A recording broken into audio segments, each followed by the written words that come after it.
હાય, કેમ છો? મજામાં? જય શ્રી કૃષ્ણ, જય બજરંગબલી. આજે આપણે સાંભળવાના છીએ હનુમાનજીની બાળપણની કથા.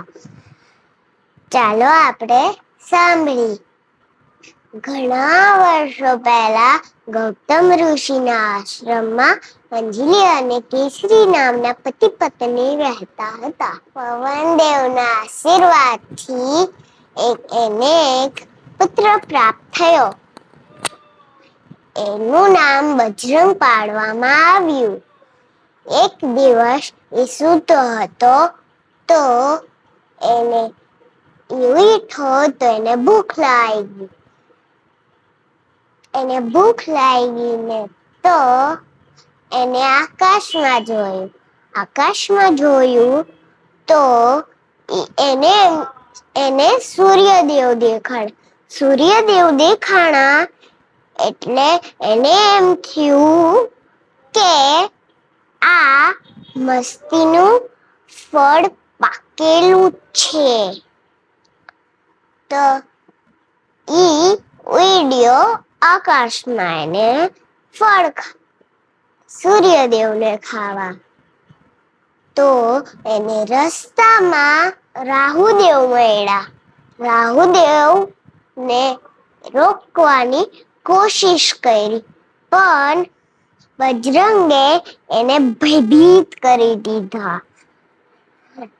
ભયભીત થયેલા રાહુદેવ ઇન્દ્રદેવ પાસે ગયા અને કીધું કે એક નાનો વાંદરા જેવો નાનો બાળક સૂર્યદેવને ખાવા વધી રહ્યો છે. ઇન્દ્રદેવે એના વજ્રથી પ્રહાર કર્યો અને એ પ્રહારથી બજરંગનું જડબું તૂટી ગયું.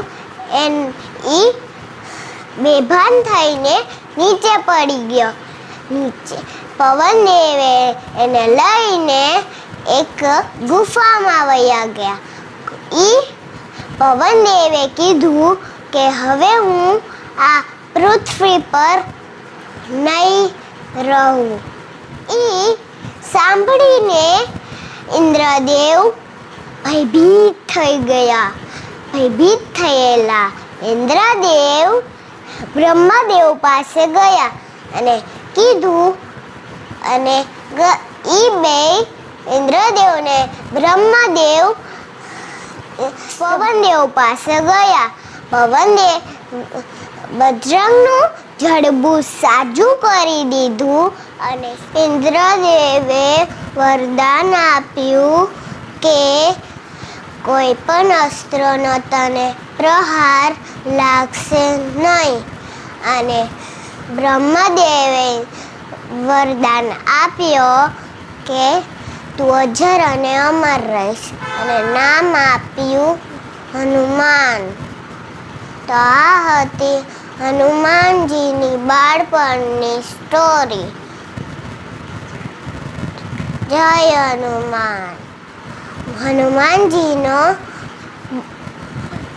દિવસ છે અને એનો બર્થડે છે.